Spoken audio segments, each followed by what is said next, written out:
esto que la producción le encanta hacer de invitar a cuadros políticos, a referentes, a dirigentes, semanalmente, y hacer charlas lindas, profundas, tanto de política, de actualidad, pero también de sus vidas. Y hoy nos toca, y le agradecemos que haya venido desde La Plata, con todo lo que eso significa, mitad de semana, a esta hora, y está con nosotros Carlos Bianco, a quien saludamos y vamos a charlar, conversar, conocerlo, algunos descubrirlo, otros repasar lo que ya saben. Hay algunas anécdotas que se saben, otras que no, pero también hablar de la coyuntura del gobierno en la provincia de Buenos Aires, del futuro y de otras cosas de la actualidad nacional que son minuto a minuto noticia en Argentina. ¿Cómo estás, Carlos? ¿Bien? Carlos, bien, Carly. bien. Carly, todos me dicen Carly. Yo ya, claro, sé que sos Carly, sí, pero siento como demasiada confianza decirte sí, Carly. Es como que... Mira, a mí me pasó algo con ese apodo, que es que me lo puso mi mamá probablemente, claro, cuando era chiquito. Y a mí me daba vergüenza en la primaria y en la secundaria, entonces yo nunca blanqueé en la primaria y en la secundaria que me digan Carly, me decían Carlitos en general. Y mis amigos sí, del barrio me decían Carly. Y en la universidad crucé amigos y me empezaron a decir todos Carly, y hoy me dice todo el mundo Carly. ¿Y qué Carly? ¿No te suena raro y no te jode que en esta entrevista digamos Carly? Para nada. Bueno, bien. ¿Sabes qué? Hay muchos temas. Cuando hablamos con la producción, en principio decimos, quiero que me cuente de Axel y los años que vienen, de lo que dejó Vidal, de la deuda, de los dichos, de la red de la coparticipación, de los desafíos para este 2023, de cómo está la productividad en la provincia. Pero ¿sabes qué? Después leyendo tu historia de vida dije, no, también quiero charlar. Tenés una historia de vida fantástica, pero que se puede reproducir y que podemos ser cualquiera de todos nosotros del conurbano, Carly, porque... el perfil de la familia, de esas tensiones internas, de cómo creciste, de cómo venís de un contexto universitario, pero no participativo en la política desde muy chico, sino que tal vez desde grande en otro momento, de cómo conociste a Axel. Y en eso está bueno que la gente también conozca la otra cara, aunque vamos a hablar de política. Pero arranco con esto. Sos de Quilmes, primera definición. De un barrio donde vos veías la cocina, o las chimeneas, el humo de la cocción con olor a malta de la cervecería Quilmes. Más postal que yo imagino un día nublado con eso, imposible, ¿no? Esa era parte de tu infancia. Sí, yo vivo en el límite entre el barrio del lado de Villa Armonía, en el límite con el barrio La Colonia, que es el barrio donde está la cervecería, que es de la estación, no hacia el centro, sino hacia el oeste, digamos. Pero ahí está el edificio de la cervecería. Bueno, sí, era una parte del paisaje de mi infancia, toda esa zona. Y ahí me crié, y ahí, bueno, todavía no vivo ahí más desde hace mucho tiempo, pero... ¿Tenés amigos todavía ahí? Sí, juego al fútbol en el mismo club de que jugaba cuando era chico, el Club Tucumán. Fui presidente de ese club. Tengo a mi familia. ¿Camiseta de qué color? La del Club Tucumán a bastones blancos y azules, como la de Talleres. Como la de Talleres, sí. Bien, mira. Sí, sigo yendo semanalmente a jugar campeonato de fútbol, ahora veterano, y a la pelota paleta. ¿Pelota te gusta? Al frontón, digamos. Sí, con la pelota que pica. Con la pelotita esa que negra. Pica una locura. Sí, me encanta. Y el ruido de paleta es inolvidable. Sí, pero ahora cambió porque ahora ¿Ese las hueco no está más? No, ahora las paletas las hacen como de ese grafito, no son más de madera y no hacen ruido. Cambió el deporte para mí eso. Claro, yo recuerdo con las paletas con tarugo. Con tarugo. Sí. Y con la toalla. Mi hijo jugaba pelota paleta en diversos clubes, jugaba campeonato, era casi profesional y tiene la pelota envuelta en la paleta envuelta en toalla. El mango. El grip, mango, digamos, sí. Exactamente, pero en toalla, era toalla de casa, el toallón, sí. Los tornillos alrededor de la paleta y pesaba. Cuando era chico me tiraba hacia abajo lo que y el ruido ¡clac! Ese que pegaba y rebotaba. Bueno, ahora se perdió el ruido. No. Se perdió el ruido. Se perdió todo. Y ganó velocidad y potencia, porque esas paletas permiten una mayor potencia, que es todavía más rápido. Es un deporte muy rápido. A los pelotazos, entonces. Sí, a los pelotazos. Y venís de una familia muy laburante, de un tema de camiones, de que llevaban y traían. No sé bien, no entendí bien qué trasladaba, solamente el camión de Avellaneda a Bransen era. Sí, mira, te cuento. Mi viejo en los 80 tenía un camión, era propietario de un camión volcador, un Ford 700, el modelo 79 creo que era, y trabajaba en la obra pública. En los 80 haciendo movimiento de suelo. Me acuerdo que trabajó mucho tiempo, en la autopista, en las construcciones, pero cuando viene la hiperinflación, se terminó el laburo. Se cortó la obra pública y se quedó sin laburo. Y ahí desarrolló un nicho, digamos, que fue venderle tierra negra para los jardines a los countries, a las familias que querían, que tenían un cantero o algo, y a los viveros para hacer plantas. Para hacer plantines necesitan tierra negra. Entonces, mi viejo la compraba a distintas canteras y la transportaba. Y de eso, la verdad que le fue bien con eso. Bueno, le fue bien para ser un cuentapropista, ¿no? Sí, total. Pero en un momento, cuando yo terminé la secundaria, como estaba con mucho laburo, compré un camión viejo, un Ford 600 modelo 62. 62. Y me puse a laburar con él durante el día y a la noche iba a la Universidad de Quilmes. Eso hice durante toda la carrera. O sea, toda la carrera laburando con ese camión. Por eso esa referencia en esa nota, que yo no ingresé a la militancia en la universidad extrañamente porque no tenía tiempo. Obviamente conocía a todos los compañeros del peronismo, etcétera, de la izquierda también. Pero, claro, está bueno pero yo no eso. podía militar porque no tenía tiempo. No tenías tiempo, no te alcanzaba. No te alcanzaba. Y bueno, igual como anécdota, comprabas hojas de pino y también bosta seca. Eso era lo que hacía. Le hacía la diferencia eso. Sí, porque yo tenía un salario, que era lo que me pagaba mi viejo de lunes a viernes, y el sábado me dejaba el camión para que yo lo use para otras cosas. Entonces, ¿qué hacía? Me iba, como tenía el contacto con los viveros, les vendía hoja de pino que la usaban como abono, o bosta de vaca que la usaban como abono. Entonces me iba debajo de los pinos, donde se juntan las hojas, la pinocha se llama técnicamente, y con un balde y con la pala llenaba una camionada y la vendía, o me iba a los corrales, en el río Berazategui había varios corrales que me vendían la bosta y la cargaba pala, y la vendía y hacía ganaba más con eso a veces que con el salario. Exactamente, pero bueno, laburaste y nadie te puede contar nada, ¿no? Agarré la pala. Agarraste la pala. Muchos años. Agarré la pala muchos años. Ahora voy a esto. Tu viejo no fue fácil de llevar, ¿no? Era antiperonista y el típico andá a laburar porque yo no pienso mantenerte. Si no laburás sos un vago y acá los vagos no los quiero en mi casa. Un poco también forjado a eso, ¿no? Sí, muy duro, muy duro. Bueno, es de otra época, ¿no? Otra época se criaron mis viejos, mi viejo en particular, en un contexto no era sencillo, familiar y económico, etcétera. Yo entiendo entonces esa forma a veces tan dura de expresar cosas que en realidad él las entendía, era la forma que él tenía de explicar. Que yo estudie y que yo trabaje porque era algo bueno para mí también. De hecho, bueno, está esa anécdota que está en esa nota que vos me decís, que cuando me dijo que vaya a estudiar a la universidad, no me dijo, no, anda a estudiar a la universidad porque eso te va a permitir formarte como ciudadano. No sé, lo que podría decir cuando abrimos un centro universitario provincial, sino que me dijo, anda a estudiar porque si no te rompo todos los huesos. Bueno, era la forma que tenía mi papá de expresar esa necesidad. Igual se valora hoy con el tiempo. Yo sigo teniendo diferencias, obviamente cada vez menos porque mi viejo está grande y yo me ocupo de cuidarlo también. Sigo teniendo muchas diferencias con él, pero si hay algo que le agradezco es que me haya generado la disciplina del trabajo, del esfuerzo, de levantarse temprano, de estudiar, de trabajar.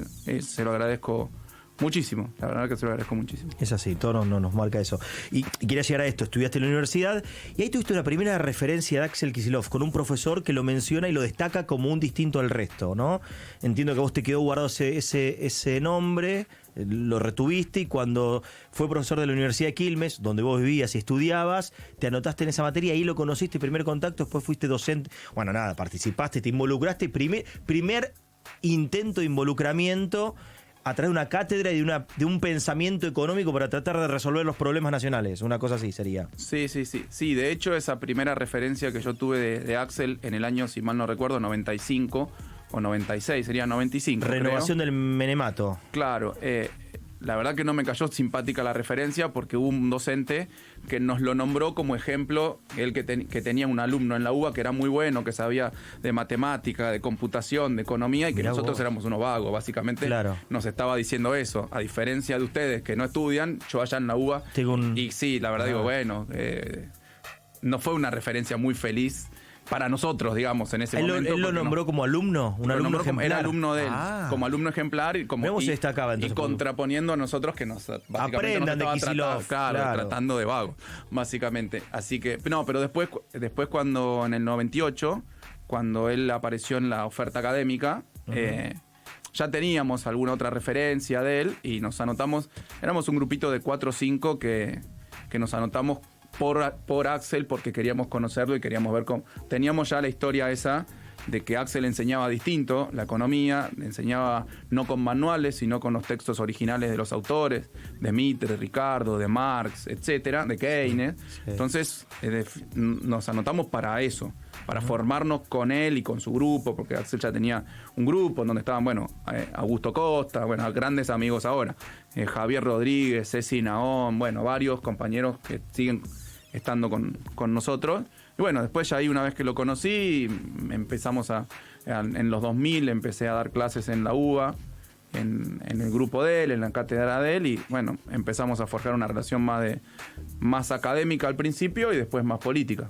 Voy a ir yendo y viniendo, pero yo pensaba en lo que estamos atravesando hoy a nivel económico, tal vez lo más difícil que está atravesando este país, que es la inflación, que no la puede resolver. Axel fue ministro de Economía y sabe muchísimo, lo acabas de destacar. Vos fuiste docente en Economía 2, estuvieron compartiendo. Sin embargo, viste que acá se discute mucho de cómo salimos, qué hacemos, qué harías en caso de... Y sin embargo, hay una parte también donde vos decís que una cosa son los libros, las teorías, y después la realidad te llega puesta, ¿no? Es muy distinto lo que vos podés estudiar o dar en una universidad, que cuando tenés un cargo, un rol o una responsabilidad, es totalmente distinto, ¿no? Sí, efectivamente. Muchas veces para lo que te sirve la teoría es para dar un marco de caracterización, de diagnóstico a un determinado fenómeno, en este caso la inflación. Pero además no es que hay una teoría de la inflación, hay 20 teorías distintas de la inflación. La más conocida y la que se ha hecho más popular, digamos así, lamentablemente, y que establecieron los medios concentrados, la derecha, etcétera, es la teoría de que la inflación es un problema monetario, que es por emisión.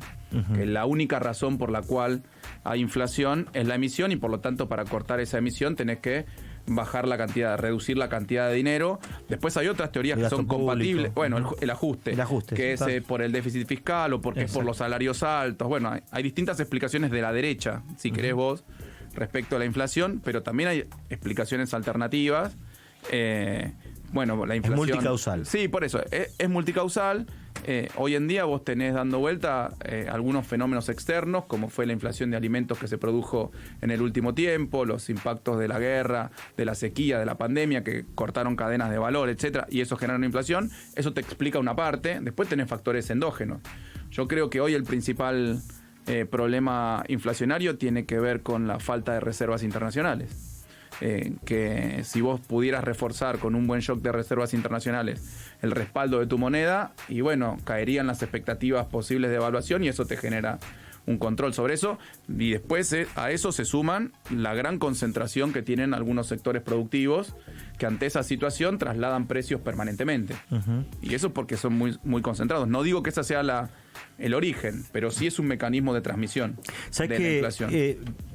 Conociendo tu historia, y lo voy a compartir con la gente, veo que vienen del palo de la economía varios. Vos decías Augusto Costa, vos... Sí, la gran mayoría. La gran mayoría. O sea que si hay algo que en la provincia de Buenos Aires está garantizado es el conocimiento de la economía. Sin embargo, la provincia de Buenos Aires está sujeto... Sobrados estamos. Sobrados exactamente de economistas y de gente que puede analizar los índices, las variables o las causas y las determinaciones económicas. O sea, vienen del palo de la economía todos.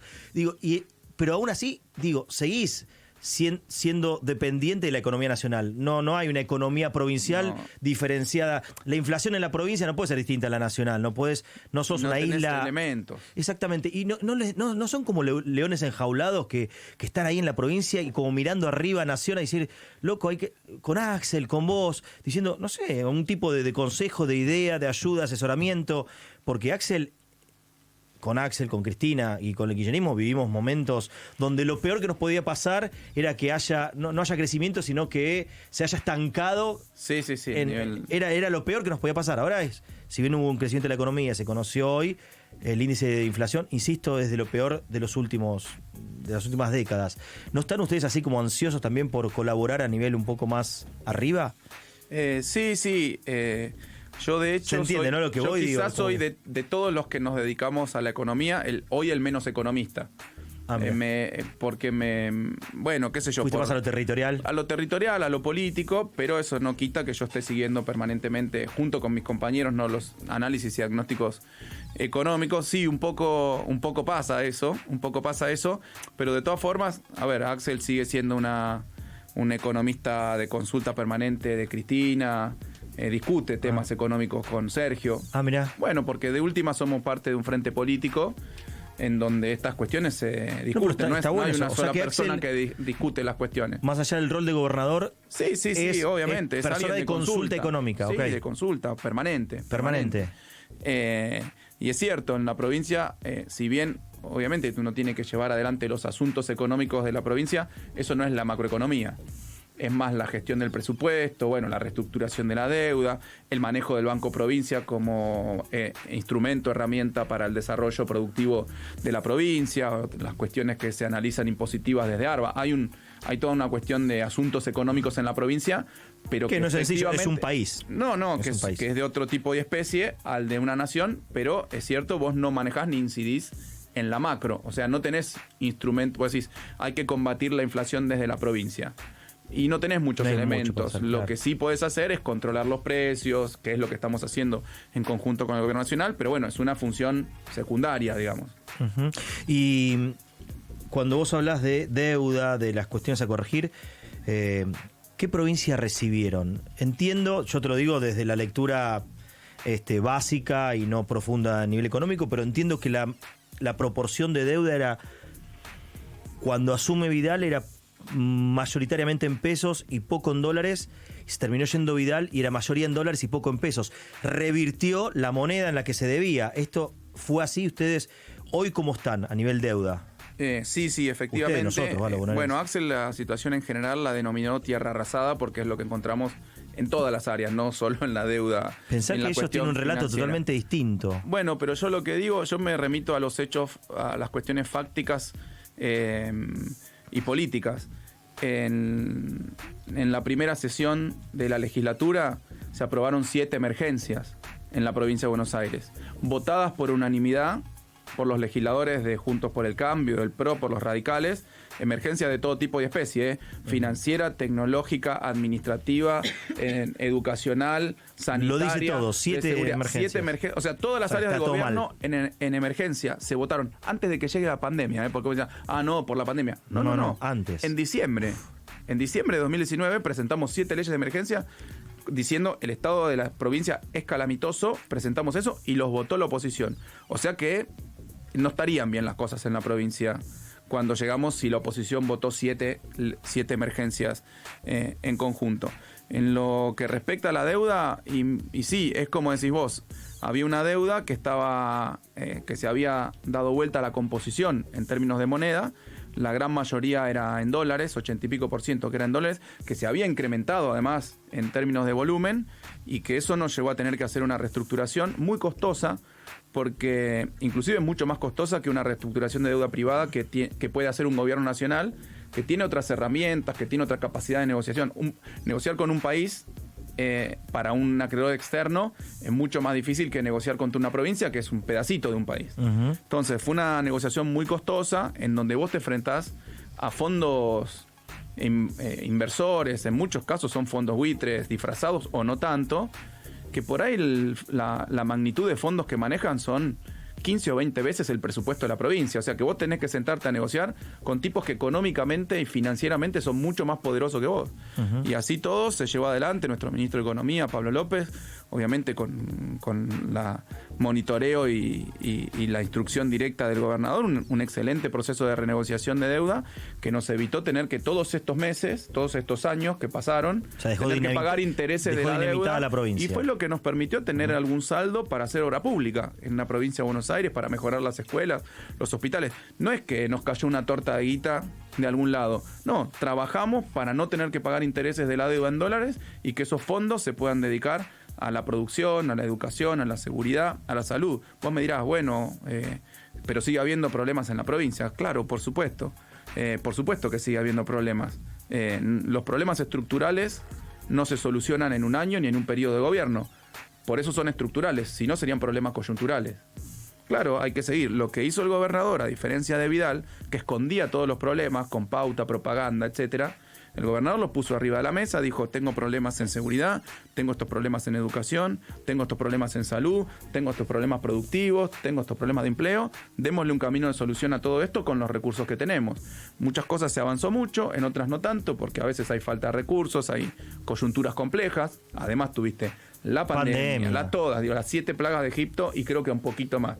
La pandemia, ahora la sequía, la guerra en Europa, que eso tiene consecuencias que no son económicas frases y hechas. financieras. Realmente debilitan y entorpecen el desarrollo económico de la provincia o del país. Sí, Hablamos de la provincia porque estamos hablando de eso, digo, por eso, los problemas macro, bueno, por eso tenés esa particularidad. Vos no podés incidir sobre las políticas macro, pero la macro incide sobre vos. Bueno, y la sequía también, y la pandemia también, y la guerra en Europa también. O sea, no, bueno, ponen una excusa. Y el macrismo también, y Vidal también, y la deuda que contrajeron también. O sea que vos te movés en un contexto en donde tenés datos de la realidad y vos tenés algunos instrumentos para hacerle frente a esa realidad. Yo estoy... lo que tenemos de bueno es que decimos lo que sentimos y todos saben dónde estamos parados. Yo no tengo dudas de que Axel, salvo que tenga otra propuesta, y sabemos que el verticalismo en la política existe, yo no tengo duda de que va a ser reelecto gobernador. No tengo duda de que va a ser reelecto gobernador, si esa es su intención y no es candidato a presidente, por ejemplo, no estoy diciendo. Ahora, hagamos un juego. Gana Santilli, ¿no? Que digamos sería como hoy aparece como el principal opositor. ¿Cómo haría Santilli para gobernar la provincia de Buenos Aires sin conocerla, porque la está recorriendo por primera vez? ¿Y qué gobierno le dejaría a Axel, a diferencia de lo que dejó Vidal? Porque, digo, insisto, para mí va a seguir. ¿Pero qué gobierno le estaría entregando? ¿Y con qué se va a encontrar? ¿Con qué provincia? Mira, un gobierno muy ordenado financieramente. ¿Sí? ¿Desendeudado? Relativamente desendeudado, porque lo que hicimos fue una reestructuración que efectivamente con una quita muy muy importante. Eso no quita que queden vencimientos a futuro. A cumplir, claro. A cumplir, pero es una deuda que tomaron ellos. Sí, nosotros la achicamos y la desplazamos, suavizamos los vencimientos en el tiempo y desplazamos los vencimientos, pero está financieramente ordenada y sostenida, tanto en lo que hace a lo presupuestario interno como en lo que hace a lo estrictamente financiero y los pagos de servicios e intereses de la deuda, con proyectos y planes en todos los sectores para seguir trabajando, con políticas de Estado. Nosotros dejamos preparada nuestra... A ver, lo pongo en estos términos. Una política de Estado es una política que puede sostenerse a lo largo de más de un periodo de gobierno. Nosotros hoy establecimos políticas de gobierno que tienen como objetivo establecerse como políticas de Estado. Que lo hagan tiene que ver con que el próximo gobierno, sea de Axel, sea de otro compañero, compañera, sea de otro color político, continúen esas políticas. Ahora, ¿qué creo yo realmente? Que van a cortar todas esas políticas de Estado, porque no son políticas que a ellos les interese, como no le interesaron a Vidal, difícilmente le interesen a Santilli. Te voy a dar un ejemplo que es algo que manejo directamente yo. Vidal y Macri se cansaron de decir que para qué había que poner universidades, que era esa locura de poner universidades de todos lados. Aún hoy siguen, porque no aprueban la ley de universidades nacionales, no quieren ni siquiera debatirlo. Son 5 no hacen falta, lo dice Finocchiaro. 5 en la provincia de Buenos Aires que las tienen pisadas ahí. Total. Que los pobres no llegaban a la universidad, entonces ¿para qué tener universidades si los pobres no llegan a la universidad? Bueno, todas esas cuestiones dijeron. ¿Qué hicimos nosotros? Al revés, nosotros creemos que hay pocas universidades en la provincia de Buenos Aires, que debería haber más universidades o centros universitarios. Hay algunos distritos pequeños que obviamente no tiene sentido que exista una universidad completa. Ahora, sí tienen derecho todos los que viven ahí, en el interior, en general, distritos pequeños, en tener un centro universitario en donde se dicten carreras de otras universidades. Por eso, cuando pasó la pandemia, en el marco de un plan que estableció, en un programa general que estableció el gobernador, que es el programa 6x6, con una lógica muy sencilla. Me encanta el 6x6. Venimos de 4 años de macrismo, vidalismo y desastre, más los 2 años de pandemia, 6 años de crisis en la provincia. Necesitamos como mínimo 6 años para reconstruir. Sí. Una de esas líneas es el programa Puentes. ¿Qué es el programa Puentes? Construir, crear centros universitarios en los distritos del interior en donde se dicten carreras de universidades públicas con asiento en la provincia de Buenos Aires. Ya creamos 40 centros universitarios en pequeños distritos de la provincia. Yo mañana me voy a Exaltación de la Cruz a inaugurar un centro universitario donde se van a dar carreras universitarias, para que los chicos de Santa Cruz, de Exaltación de la Cruz, perdón, no tengan que venir a Capital o ir a San Saludos Antonio a Diego Nani, sí. Diego Nani, gran compañero, gran amigo. Mañana vamos a estar con él en esa inauguración. Bueno, eso es un programa en donde nosotros estamos creando los centros universitarios y comprometiendo financiamiento de la provincia en carreras de acá a 2, 3, 4 y 5 años. Ahora, ¿cuál es mi miedo? Que gane Santilli y dejen todos esos pibes colgados del pincel. Total. Sería un delito. Sería un delito. Pero son capaces. Claro, o por ahí terminar la cohorte que está y después no abrirlo más. Bueno, pero por eso. O sea, eso pasaría. Me estás contestando que pasaría. Yo no tengo ninguna duda. Ejemplo, por ejemplo, no tengo ninguna entre duda otros miles. Que va a pasar eso, que van a dejar de construir edificios nuevos. Axel hoy en Avellaneda inauguró el edificio escolar nuevo, la escuela nueva número 150. Sí. Vidal hizo 65 en 4 años sin pandemia, con la llena de guita, porque con toda la deuda que tomó podría haber hecho 1000 escuelas en 4 años. Hizo 65, Axel, con pandemia, con la deuda que le dejaron, etcétera, ya inauguró 150 y probablemente tengamos este año para inaugurar como 100 más. ¿100 más? Sí, como 100 más, pues están todas en proceso, se están construyendo como 100 escuelas más. O sea, y eso lo van a dejar de hacer. Entre otras cosas porque van a haber encontrado 250 escuelas nuevas y no van a tener quizá la urgencia de seguir construyendo. Lo mismo, arreglar los hospitales.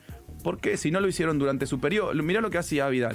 ¿Te acordás que había 5 hospitales que estaban terminados en la provincia de Buenos Aires para ser inaugurados? Y ella dijo como una virtud, yo no voy a inaugurar ningún hospital nuevo. Sí. Yo no voy a inaugurar ningún hospital nuevo. Bueno, le faltaban el 5, el 10%, nada. Bueno, nada, los inauguramos nada. en el marco de la pandemia. Sí. Y lo único que hacía ella era arreglar las guardias. ¿Por qué? Marketing. Claro, está bien arreglar las guardias. Ahora, la guardia es la puerta de entrada a un centro de salud. Una vez en donde te diagnostican, básicamente. Ahora, vos entrabas a la guardia. UPA eran. ¿Con cuál? No, las guardias. Guardia, ni siquiera los UPA. Las guardias de los hospitales. Lo único que arregló fue cosméticamente. Ahora, vos entras a una guardia, te revisan y dicen, no, pase a tal área, pase a tal otra. Y ahí ya no estaba, chao. Y ya estaba, y eso no lo hizo. O sea que fue absolutamente cosmético. Bueno, van a volver a hacer lo mismo. Volverían a hacer lo mismo. Porque van a perseguir a los docentes, van a bajar el salario de los docentes, de los estatales, de los policías, un 20%, como hicieron. Van a hacer lo mismo. Tengo 2 minutos de noticias, pero quiero que te quedes 5 o 10 minutos más. Porque, por ejemplo, te quiero preguntar, o me lo contestás ahora o lo dejamos para después. Algunos dicen que es netamente político. ¿Por qué no les hicieron un solo día de paro a los docentes? ¿Por qué no? No, está bien. Te lo contesto muy breve. Sí. Primero, porque no los perseguimos, no los tratamos como mafiosos a los docentes, sino los tratamos como parte del sistema educativo provincial y además parte de la familia de los chicos. Los docentes son parte de la familia. Cuando vos sos alumno, tu maestra, el auxiliar, el portero, el del pañol de la escuela, yo me acuerdo, eso también forma parte de tu familia. Son la gente que ves todos los días. Y el gobierno de Vidal los persiguió con la Gestapo. A los sindicalistas, a los docentes, la cantidad de sumarios que inventaron para perseguir docentes que eran afines, que no eran afines políticamente a ellos, fue tremendo. Hacían persecución ideológica con los docentes. Y porque a diferencia de ellos, que le bajaron el salario real un 20% en 4 años, nosotros se lo subimos siempre por encima de la inflación. Claro. Y está bien, podremos tener un vínculo personal, de amistad, político con Baradel, con el resto de los sindicatos. Pero si yo al sindicato le bajo el salario, sí, si no le cumplí, ¿vos te pensás no hay que amistad, Baradel claro, no me va a hacer un paro si yo le bajo el salario? Obvio que me va a hacer un paro. Bueno, no lo hace porque subimos el salario y mejoramos en general las condiciones. La inversión que está habiendo, más de 5.000 escuelas arregladas, 150 edificios nuevos. Bueno, no hay un motivo para hacer un paro. Vos me decís, ¿hay cosas para solucionar? Claro, lo estamos haciendo. Pero no hay un motivo para parar. ¿Me contaste en unos minutos cuando Maradona te pidió que lo afilies a la Cámpora? Sí. Dale, Carlos Bianco, con nosotros, se queda un ratito más. Me imagino en el Clio, de La Plata. ¿Seguís teniendo el Clio? Sí, claro. ¿El mismo? Sí. 200.000 kilómetros, ¿cuánto tiene? Y ahora tiene un poquito más. Ahora lo uso menos, obviamente, que cuando estábamos en campaña. Uso los fines de semana para andar. Está estacionado en el playón en la Casa de Gobierno. Vive en la Casa de Gobierno. Yo te voy a decir una cosa. Que te lo voy a plantear ahora, si no sé si ya lo pensaste. Vos cuando vendas ese auto, no estás vendiendo cualquier auto. No sé si lo puedes vender normalmente. Me han ofrecido mucha plata por ese auto. Eso te iba a decir. Sí, pero no tiene precio. Es un auto que no tiene precio. No tiene precio. Además porque puede ser pueden volver a utilizarlo. Sí, ya. ¿Pero cuánto vendés ese auto? Ya no es fue disruptivo, la digo yo. Ya no es disruptivo y yo de la campaña me llevé puesta una hernia de disco por manejar por toda la provincia. ¿Sí? Así que cada vez que lo manejo ando con problemas. Este sonaba, es un a auto ver. muy incómodo. ¿Sonaba este? Con el libro bajo el brazo. Claro, este es de la campaña. Llegando, llegaste de Piero. Sí, este fue un tema de la campaña. Sí, que lo escuchaba, íbamos cantando este tema todo el tiempo. Eso sí. claro. Eso surgió. ¿Quién estaba? ¿Jessica, vos y Axel o alguno más? Y Nico Beltrán, que es el Nico, secretario 4. privado de Axel. Claro, íbamos 4 en el elenco estable del Crío, éramos nosotros ¿Y 4. por qué fuiste a elegir el más barato? ¿Fuiste a una agencia y elegiste el más barato? Cuando lo compro, mira, yo lo compro en diciembre del 2011, compro el auto. Yo tenía otro Clio, el Clio 1, digamos, ya con venías con- motor gasolero, pero no tenía aire acondicionado y ya era insalubre andar en ese auto. Entonces, yo en ese momento empecé la gestión en Cancillería, Sí, que ahora te iba a en preguntar 2011. eso. Ujú. Y nada, fui a cambiar el auto y era el más barato. Miré cuál era el más barato, pues yo no tenía ahorro en ese momento. Y miré cuál era el más barato y lo fui a comprar. Y de hecho compré el 2 puertas base porque era el más barato en serio. Ajá. O sea, no tiene ni ¿sabes levantavidrios. qué? Ese auto en mi Clio no tiene levantavidrios No, me eléctricos. muero. Sí, Hicieron sí. una campaña con Axel, con Sí, él. pero tenía aire, Tenía aire. Era el único que tenía. Qué hermoso, una campaña así diciendo. Punta, parte del patrimonio, ¿no? Punta Indio fue la última. Punta de Indio las fue la 135 última. De los 135 municipios que Te visitaron. explico por qué. Lo teníamos previsto visitar un par de meses antes de que termine la campaña. Y no sé si te acordás que hubo un caso de que desapareció una nenita Ah, en Punta Indio. y no querían que Y parezca, no, íbamos claro. a ir a hacer un acto de campaña con el pueblo movilizado buscando Claro. una nenita, que después apareció, fue un caso medio raro, que la tenía una familia cuidándola, pero no, bueno, un caso Raro, pero se resolvió. Claro, y se resolvió en la semana del fin de la campaña, que nosotros íbamos a hacer el acto de cierre de campaña de Alberto, Cristina y Axel en Mar del Plata. Entonces, de pasada, era el último día de campaña. De pasada, pasamos por Punta Indio, hicimos un acto ahí y seguimos para Mar del Plata. Y ahí completamos los 175. No lo imagino, ¿no?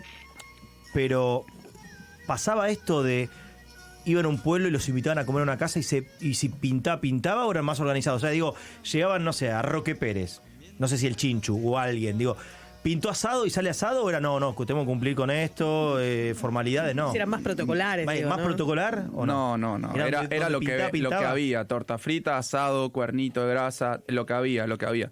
Es más, mira, uno de las primeras... Creo que la primera recorrida que hicimos con el Clio política no fue en la provincia de Buenos Aires, ni en la capital federal. Fue en Belleville, en Córdoba. Que un señor, contador de Belleville, le escribió por WhatsApp o Facebook, no sé qué, a Axel, y le dijo, eso fue en febrero de 2016. Ujú. Después la de Parque Centenario, ¿te acordás? Claro, la famosa sí, que 20.000 fue en personas. diciembre de Sí, 2015. En febrero de 2016 fuimos con el Clio a Belleville porque un señor lo invitó a Axel a dar una charla en la cancha de básquet de un club. Mira vos. Y Axel dijo, vamos. Ciudad Y cuando de las llegamos, pelotas de fútbol, ¿no? llegamos No sé. claro, la ciudad de las pelotas de fútbol, ahí nos contó toda la historia.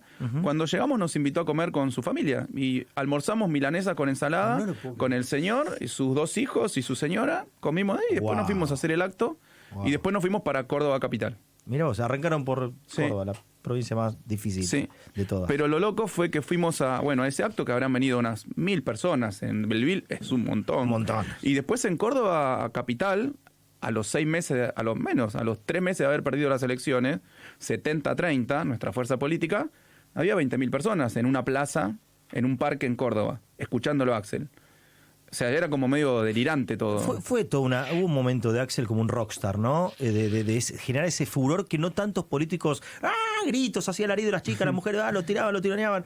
Hubo un momento, no sé si tal vez siga siendo así, pero yo recuerdo haberlo visto a Axel en diferentes lugares y digo, wow, en serio, salvo Cristina, la corremos de todo siempre en el análisis Sí, a obvio. Cristina. Nada, Después no hay ninguno otro- puede llegar a eso. Exacto, pero después no hay muchos políticos que generen ese nivel de desesperación por tocarlo, por llegar. ¿Por qué generó eso Axel? Mira, yo creo que... Vos lo viviste, vos lo... Sí, a donde probablemente llegaban así. un poco... Bueno, hay algo, no sé si le gustaría que yo diga esto a Axel, que es medio Decilo. innato, que es el carisma, vos tenés o no tenés.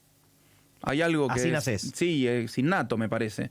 Y yo creo que Axel tiene eso, pero además creo que más allá de eso, que es un talento natural o una característica innata, Me parece que Axel lo que la gente le valora, más allá de los gritos, etcétera, pero el de querer tocarlo, de la cercanía, eso. Y yo creo que le valoran a Axel haber acompañado el gobierno de Cristina, haber tomado medidas disruptivas en favor siempre del pueblo. Hay una coherencia, una consistencia ideológica, histórica, que creo que todo el mundo No sé, Axel es un tipo que no tiene dobleces. Yo te lo digo como compañero. No tiene dobleces, Axel. Y creo que se nota. Creo que la gente se da cuenta de eso. No sé si ahora... De que es un tipo leal, que es un tipo que nunca va a estar en contra de una medida popular, que siempre va a trabajar en ese sentido, que es honesto, que es laburador. Me parece que eso genera una atracción particular de Axel con la gente. ¿Va a ser presidente en algún momento?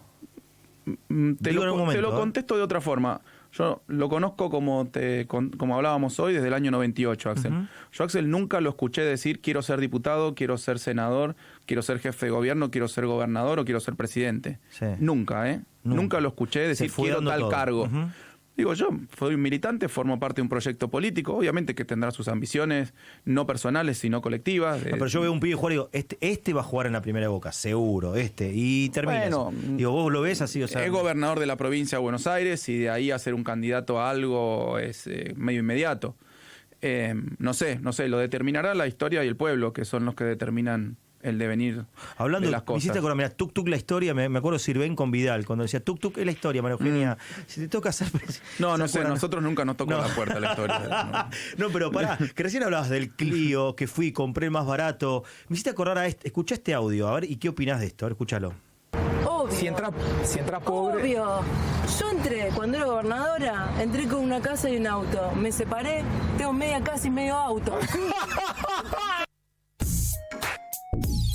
Bueno, se fue gobernadora con un poco más de medio auto y media casa en Castelar, que la conozco, que no vale mucho.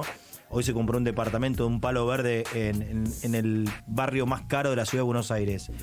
¿Cómo hizo Vidal con 4 años de gobierno de la provincia de Buenos Aires para ganar tanto dinero? Si dijo que el que lo gana honestamente no puede nunca hacer eso. Y debería explicarlo ella, pero tiene algunos capítulos extraños en la compra de esa casa, como por ejemplo que el dueño de la casa le prestó $500.000 para que le compre su propia casa. Yo quiero esos amigos. Sí, no los tenemos. No sé, yo, mis amigos del barrio, no de Quilmes, el flaco Ale. Ay, decime apodos, dale, de Quilmes. Sí, el flaco Ale, el Corcho, etcétera. Y no tienen donde caerse muertos. Con amor lo digo, ¿no? Vos no tenés un departamento en Puerto Madero, todos pibes de barrio. nada, bueno, esos son mis amigos. Qué sé yo, Vidal, por ahí le tocó en suerte amigos millonarios. A mí no.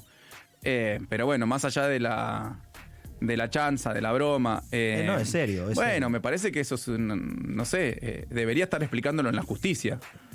Cómo hizo para comprar con su salario de gobernadora. ¿Cuánto gana un gobernador? Mira, no sé cuánto es ahora, pero es mucho menos que cualquier... millón. No, menos. Menos. Debe ser gobernador 500, 600 mil pesos. O sea, que puede haber algún funcionario que gane más que el gobernador. ¿En la provincia? Sí. Sí, muchísimos funcionarios del Poder Judicial o del Legislativo ganan más que el gobernador. Es injusto eso. En términos comparativos no es un salario alto. Obviamente que es un buen salario, no estoy diciendo que ganamos una miseria. Es un salario alto y razonable, pero que no se condice con las responsabilidades que tiene un gobernador o un ministro. Mira, lo que te digo yo, es equivalente al salario que gana un gerente de banco privado, un gerente de sucursal con 6 personas a cargo. De Palazzo, no sé, la sucursal del banco donde me pagan a mí en la universidad el salario, tiene 6 empleados, el gerente gana lo mismo que yo. Claro. O que un ministro, que cualquier ministro del gobierno. Sí. O sea, no, te digo, no son un salario bajo. Ahora, no se corresponden con el grado de responsabilidad y exposición que tenés. Pero no es una queja, está muy bien nuestro salario, está muy bien. No, está así. ¿Me contás qué significa en tu vida y qué significó y qué soy Héctor Timerman? Un gran compañero, un referente, un mentor, maestro, no sé cómo llamarlo en ese sentido, y de alguna forma un amigo, más allá de que en general los amigos que tiene uno son más cercanos generacionalmente. Héctor era unos años más grande que yo y yo pude... y era un tipo que no era fácil entrarle a Héctor. Era un tipo bastante... no sé cómo decirlo. Que era difícil entrarle y generar un vínculo de afecto. Pero por alguna razón que yo todavía no termino de descular, por decirlo de alguna forma. Sí, y tuve un vínculo muy lindo. Lo acompañé mucho. Obviamente durante los 4 años de gestión yo tuve la suerte de recorrer casi todo el mundo, todos los foros internacionales, el G20, la OMC, junto con él. Y ahí conociste grandes líderes. Sí, efectivamente. Putin, Obama. Pero bueno, cuando terminó la gestión, él ya estaba enfermo, ya lo habían operado del hígado y bueno, tuvo esa persecución política de no dejar hacer un tratamiento horrible, ¿no? Y espantosa. Y bueno, como corresponde a los amigos, por quienes uno tiene mucho afecto, lo acompañé todo lo que pude. Lo iba a visitar periódicamente a su casa. Lamentablemente me tocó ver la forma en que él sufría todo este proceso. Mira, lo más terrible que le pasaba a Héctor con la situación de persecución política, de que lo acusaban, ¿te acordás? De traidor a la patria. Sí. Que te acusen de traidor a la patria debe ser lo peor que le puede pasar a un político, a un referente, sobre todo como a alguien que quiera la patria. Que te acusen que vos traicionaste a lo que más querés, que es la patria. Él lo que decía siempre, y cada vez que lo decía se quebraba y no podía seguir hablando, eso lo hizo muy mal. ¿Qué pasa si yo fallezco y esto queda instalado como que yo fui un traidor a la patria? ¿Quién le va a explicar a mis nietas que yo no fui un traidor a la patria? Eso te decía, ¿Quién le va a explicar a mis nietas? Eso es lo que más lo torturaba a Héctor. ¿Quién le iba a explicar a sus nietas que él no era un traidor a la patria? Tremendo, pero tremendo. Lo que lo hicieron sufrir a Héctor fue tremendo. Una miseria total. Y hoy Macri se pasea por todo el mundo cuando teóricamente... Mira, te voy a contar una cosa, que nunca la conté ni la hice pública. Cuando se cumplió, creo que el segundo, tercero... Bueno, Héctor falleció un 30 de diciembre del, si mal no recuerdo, del 2018, cuando se cumplió un año, que cuando nosotros ya estábamos en el gobierno de la provincia, yo publiqué una foto de él en mis redes y puse hoy se cumple un año del fallecimiento del compañero Héctor, amigo y compañero, que falleció por la persecución política, mediática y jurídica, no sé qué. Y un senador del PRO de la provincia de Buenos Aires me contestó, amigoso, no, a él lo mató el cáncer. No. ¿Te acordás lo de Evita del cáncer? Sí, vive el cáncer. Y yo lo podía haber destrozado a ese tipo, haciendo público eso. Pero como tengo códigos y como me lo había escrito en privado, le contesté en privado lo que le tenía que contestar en privado, que no lo voy a decir al aire porque me cierran la radio. Mirá la miseria que tienen esos tipos. ¿Un senador provincial fue? Un senador provincial del PRO. Del PRO. Sí. Qué bajeza. Un miserable. ¿Y hoy sí dirías quién es o no vas a seguir manteniéndolo en reserva? No, yo tengo código. Ya se lo dije por privado lo que pensé. Por privado. Y no lo puedo decir al aire. Justo, yo tenía una pregunta, en realidad después la había dejado pasar, pero te iba a preguntar si justamente la oposición en la provincia era distinta a la nación, si son más de consensuar, de apoyar, de acompañar, dialoguistas, son de otra forma, más allá de esto que acaba de contar, que me estarías respondiendo que no, pero sacando esta basura. Eso fue un evento exactamente. Sí. Digo, ¿se pueden llegar a otros acuerdos, no? ¿En la provincia o no? Sí, debo decir que sí. Han costado, han boicoteado muchas cuestiones, pero por lo pronto en dos cuestiones que son claves en la provincia, que es la aprobación del presupuesto y de la ley impositiva, que es la que establece cuáles son las cargas impositivas durante el año, que es lo que le permite recaudar recursos propios a la provincia. Hemos tenido discusiones muy duras, etcétera, pero se acuerda, por no se discute. Pero han dado quórum, se ha modificado y se ha votado y nunca hemos dejado de tener nuestro presupuesto y nuestra ley impositiva, que son las dos leyes claves que vos necesitas para poder gestionar en el gobierno. Sí han hecho otras cosas, por ejemplo, la ley que estableció Vidal, la 15.008, que le quitó derechos a los trabajadores y a los pasivos del banco, a los jubilados y jubiladas del Banco Provincia. En Bretaña lo seguimos ahí, lo hemos contado, lo hemos seguido. Bueno, eso mira, es muy particular, porque ¿qué hacía esa ley? Le quitaba derechos, entonces se judicializaba. Hay como 5.000 cautelares que inmediatamente las ganan. O sea que es una ley muerta en su práctica, porque solo hace falta presentar una cautelar pero que te y la justicia. Claro, bueno, pero ¿cuál es el problema? Hoy no es sostenible eso porque faltan recursos para poder pagar en la medida de lo posible. Nosotros, para que sea sostenible, hicimos un acuerdo con una propuesta junto con la bancaria, junto con la oposición, se la presentamos a la oposición, en donde solidariamente los trabajadores daban un porcentaje más de su pago a la caja del Banco Provincia para que los pasivos recuperen su derecho, los derechos que habían perdido. Y era sostenible financieramente, en el tiempo, saneaba la caja del VA, pero que la dejaron quebrada a ellos. También. Saneaba la caja del VA. Bueno, todo acordado con la oposición, el día que se iba a presentar y se iba a votar, vino un llamado, creemos que de Macri o de Vidal, a sus diputados Para que no voten eso. para que no la voten cuando se había acordado con ellos. Y nos lo dijeron en estos términos. Che, disculpen, pero No nos dejan. bajaron la línea, Exacto. estamos de acuerdo con la ley. Había sido negociada en conjunto, ¿eh? Mirá. Y con la Corte de la provincia de Te das Buenos cuenta cómo se Aires. manejan, entonces, Bueno, claro. entonces es muy difícil a veces en algunas cuestiones así. Te hago 2 preguntas más y ya te libero y te agradezco y además hemos hablado de muchas cosas. Contame lo de Maradona. ¿Estuviste en Maradona en Dubái? Estuve 2 veces, sí. 2 veces. Y en una te pidió afiliarlo o que lo sumes a la cámpora. Sí. Fue en la segunda vez. Yo la primera lo conocí cuando fuimos con Cristina, que hizo la visita a Emiratos Árabes, y ahí habíamos hecho... Algo más general. Sí, unas misiones comerciales con 300 empresarios argentinos a las que lo invitamos a una cena que hubo, vino Diego. se sumó todo. Sí, nos pidió ir, bueno, ahí, Pero una vez te llamó a vos y fuiste vos bueno, solo. ahí generé alguna especie de vínculo porque yo estaba organizando eso junto con Guillermo Moreno, me acuerdo que lo hicimos, y con el canciller Timerman. Al otro año yo fui para otra misión comercial, en ese momento yo estaba en Cancillería, y Diego se enteró que yo estaba a través de su traductor, que era un muchacho, Mohamed, egipcio. Mohamed, sí, yo ¿Lo conocés? Hablo con él. Bueno, Sí, un gran amigo. Que era egipcio, le cuenta, che, vino este muchacho del año pasado, Carlos Bianco, me manda a decir a través de Mohamed que le gustaría recibirme, porque se había enterado que yo estaba, pero que bueno, que justo andaba con unos asuntos, unas situaciones familiares particulares, que no tenía tiempo, pero que me mandaba un abrazo y que lamentaba no recibirme. Yo no le creí mucho a Mohamed. Claro, Dijo, ¿cómo Maradona me va a mandar a decir a mí que lo disculpe porque no me puede recibir en su casa, cuando yo nunca estuve invitado además a su casa? Claro. Al día anterior que me estaba por volver, suena el teléfono a las 10 de la noche de Mohamed, que estábamos cenando. Hola, Diego. Sí, ¿qué tal? No, ¿estás ahí con Carlos? Sí. Decile que se venga para casa. Acá. Me tomé un taxi y me fui a la casa de Diego. Sí.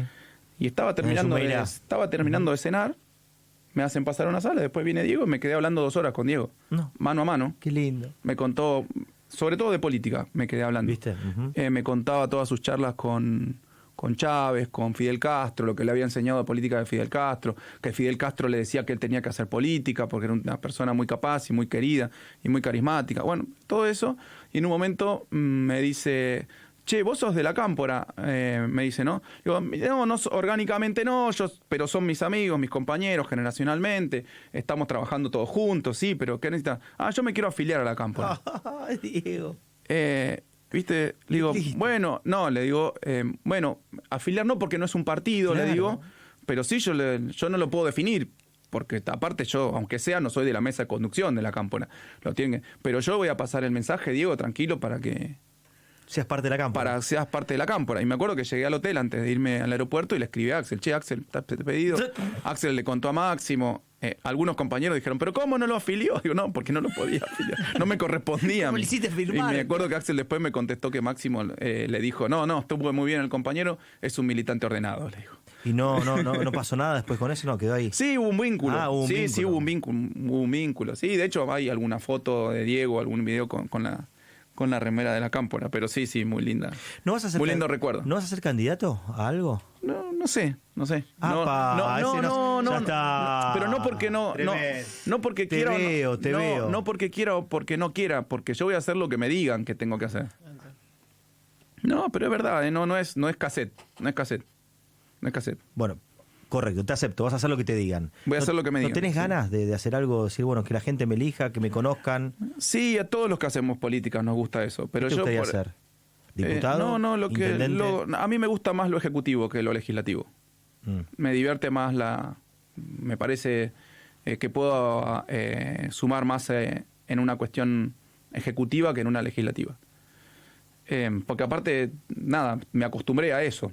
Tanto en la Cancillería, bueno, mis 2 cargos fueron uno en Cancillería y otro en la provincia. Y me acostumbré más a esto. Pero si tengo que ir al legislativo, obviamente, trabajaré de eso. Pensaré leyes para transformarle la vida a los argentinos, a los bonaerenses o a lo que corresponda. Pero no, realmente te digo que no es una preocupación mía hoy. Realmente. Mira, no queda mucho tiempo igual, ¿eh? No, se decidirá lo que se tenga que decidir con quienes se tenga que decidir, que es con nuestro frente político, obviamente, pero no es una necesidad mía tener un cargo. Porque yo voy a seguir haciendo política. Sí. Y no necesitas un cargo para hacer política. Yo durante todo el macrismo hice política.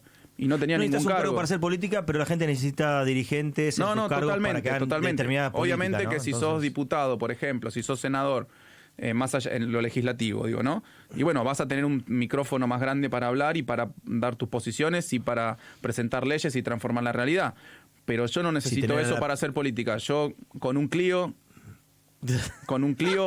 hago política como hice los 4 Bueno, pero si años. tenés la lapicera y la chequera, hace mucho más. Bueno, está bien, pero yo con un Clio hago política 4 años. Che, pará, y te dije eran 2, pero ahora que tenía acá, me deja esto Julia. ¿Aceptaría ir internas el gobernador Kicillof? Acá Sí, el lo dijo, Chino lo dijo. Navarro, con un amor propio increíble, le quiere dar Sí, internas sí, a... ya está, ya lo hablábamos. Ya lo aclararon, se, eso. se aclaró. Ya se aclaró, pero... No, pero de hecho lo que le contesté yo es que el gobernador ya lo había dicho esto en el verano, en febrero.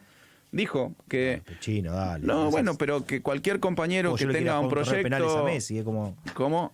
Y yo no le puedo jugar un torneo de penales a Sí, Messi. sí, igual no creo que no lo dijo por él. Creo Ah. que no lo dijo por él. Pero bueno, no importa, ya está. Es una discusión que está saldada. Yo ayer además había recibido a los compañeros del movimiento Vito en mi Sí. despacho de provincia, Sí. que vinieron a dar el apoyo a la reelección del gobernador. Ah, mira. Así que ya se solucionó, se saldó toda la discusión. ¿Y hay algún otro candidato ahí revoloteando que quiera ir a interna? Y si hay así, Yo no ¿las escuché a daría? ninguno, No. yo no escuché a ninguno, pero el gobernador no tiene ningún problema. Digo, Ahora, creo que habría... es saludable el tema de las Sí, internas. O sea, al contrario, es mejor no a es la un hora problema de- para nosotros. Inclusive puede haber un compañero que tiene un proyecto político mejor que el nuestro. ¿Por qué uno pensaría que es el mejor siempre? Bueno, pues hay compañeros que son muy buenos, que tienen mucha experiencia en la provincia. Quizá hay algún compañero o compañera que tiene un proyecto político mejor al nuestro y eso se disputará en una paso. Y bueno, lo define el pueblo, como siempre. ¿Qué problema hay? Gracias por acompañarnos, gracias por venir, visitarnos. ¿La pasaste bien? Muy bien, me encanta. Te dije que Sí. me encanta este formato a mí de venir a los ¿Te estudios gusta? de radio. A nosotros también nos encanta el formato de tenerlo Así acá. que cuando tenga que hacer política y no tenga un micrófono, puedo venir a buscar un micrófono. Acá cuando quieras. Sí, pero de fútbol quiero hablar acá. También, pará, vamos a seguir después. No, quiero seguir preguntando cosas, te das cuenta, quiero hablar un montón más. ¿Le puedes comentar a Axel que estamos haciendo estas charlas amenas? Totalmente, creo que le gustaría. Y que me encantaría charlar con él. Esa. Tenés que pasar el filtro de Jessica, pero... Nah, pero dale, Mira cómo dice ella. meteme. Jessica me lo baja. No. Decirle Jessica, que gran sos amiga bueno. y compañera. Sí, bueno, pero De recorridas del Clio, filtro con el Clio por toda la provincia. Está tapado con sarro, hay que destaparlo a ver si pasamos el filtro Bueno, ese. Pero ojalá venga. Y le quiero preguntar cómo era viajar en el Clio. ¿Quién Ante manejó todo él? incómodo. Pero manejó él en algún momento, siempre vos. En alguna... Sí, alguna vez manejó cuando hacían ¿Quién una maneja nota. mejor? No te El puedo con- contestar. Hay cosas que no puedo contestar. Hay cosas que no puedo contestar. Gracias, Carly. Un abrazo. Perdón, grande. ¿y quién elegía la música? ¿Cómo? ¿Quién elegía la música? Mira, yo la primera vez que fuimos en Mar del Plata, en 2016, armé una lista de rock nacional y en general en el Spotify. ¿Fue aprobada? Y cantaba algunas canciones el gobernador. Sí, cantaba. Lo Sí, veo- fue aprobada, lo veo fue igual aprobada. rock nacional, Y no lo escuchábamos veo. eso. Él también pasaba, porque a veces, porque el Clio no tiene Bluetooth, obviamente, teníamos un cablecito y enganchábamos al celular. Carly, y él por favor, a veces te me puse afanaba el cablecito y ponía música de él. No, era todo muy penoso. precario. Era todo muy Y penoso. sacaban el pasacasé también, como antes. Bajaban y sacaban el pasaje. No, te estaba fijo, pero era un cablecito que enchufábamos al celular. Qué lindo. Gracias por acompañarnos, de verdad. Fue A un ustedes. placer. Carlos Bianco, jefe asesor del gobernador de la provincia de Buenos Aires, pero que además está autorizadísimo a hablar de absolutamente todo, y así lo hicimos, sobre la situación, la actualidad de la provincia de Buenos Aires, las candidaturas. Cristina, te sigo haciendo, no puedo dejar de irte. Cristina, Presidenta, te contaste una palabra. ¿Sí? Presidenta. ¿Tiene ganas? ¿Lo va a Bueno, hacer? eso ¿Lo va- ya no. lo Yo va a no hablo decidir? yo no voy a decir cosas Porque que sonó no como un hablo con deseo Cristina. nuestro, digo, pero ¿vos decís que se da? Bueno, ¿Se pero nos da? creo que no es nuestro, creo que es gran parte del pueblo argentino. Ese es el punto. Así que la consideración de Cristina al respecto es distinta que si La lo dicen dejamos dos a ella, personas. pero es la candidata. Yo quiero que sí. Todos queremos que sí. Carlos Bianco pasó por la 750.